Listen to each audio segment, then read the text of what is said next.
Alors, le roi Mohamed VI a annoncé au peuple marocain que le Conseil de la FIFA a retenu à l'unanimité le dossier Maroc-Espagne-Portugal comme candidature pour l'organisation de la Coupe du Monde 2030 de football.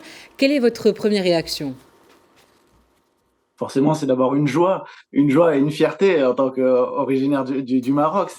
C'est quelque chose de fantastique. C'est simplement historique, tout simplement historique de pouvoir organiser et d'accueillir une Coupe du Monde, d'avoir cette chance. C'est l'événement que tout le monde regarde. Donc, forcément, on peut être que joie et on a hâte de pouvoir assister à ces matchs, de venir voir cette organisation, toute cette ambiance, parce qu'on sait que accueillir le monde entier pour un tel événement, ça va être unique et ça va être historique pour le Maroc.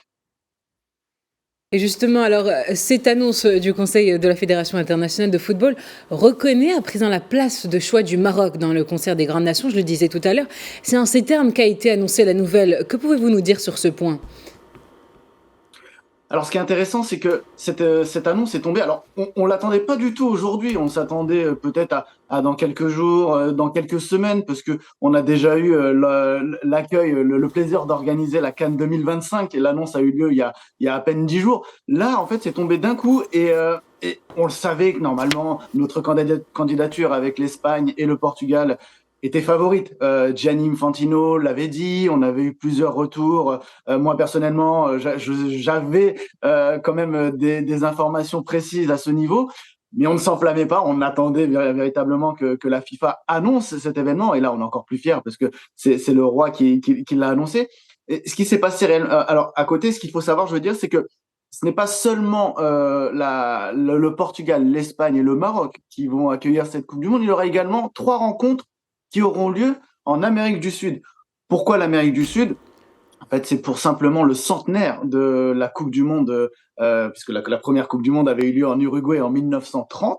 Donc, du coup, la FIFA a voulu mixer les candidatures, puisqu'il y avait cette candidature Maroc, Portugal, Espagne, mais également la candidature Amérique du Sud avec 4 pays. Il y avait notamment l'Argentine et l'Uruguay, parce que l'Uruguay, comme je vous l'ai dit, avait accueilli donc 1930. Et donc, la FIFA a voulu faire plaisir un petit peu à tout le monde, remettre les clés globalement au trio Maroc, Portugal, Espagne, mais également faire plaisir quand même à cet anniversaire de 1930. Et donc, les 3 premiers matchs de l'Argentine, de l'Uruguay et du Paraguay seront organisés dans leur propre pays.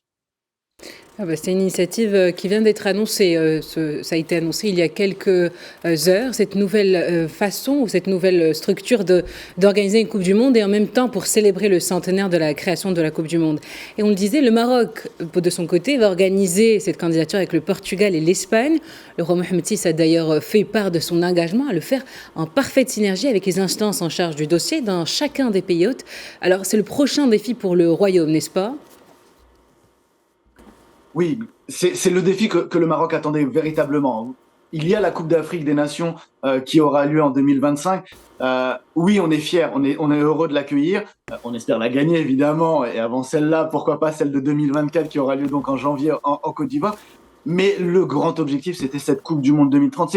La Coupe du Monde, c'est quelque chose qui nous échappe depuis tant d'années. Il faut savoir que le Maroc en est à peu près à sa quatrième demande, candidature. On en a raté pas mal.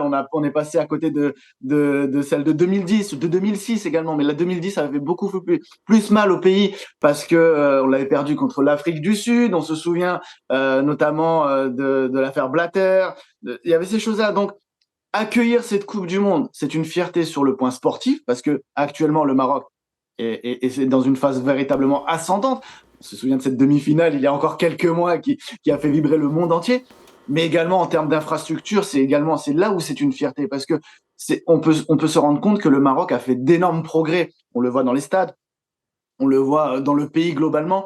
Donc, il y a ce rayonnement sportif, mais il y a ce rayonnement infrastructurel qui est hyper important et qui va permettre au Maroc de montrer toutes les qualités et tout ce qu'il est capable de faire pour accueillir le monde entier. Eh bien, Saïd Labadi, merci pour ces précisions. Je rappelle que vous êtes journaliste sportif du groupe Canal+. Merci beaucoup, au revoir.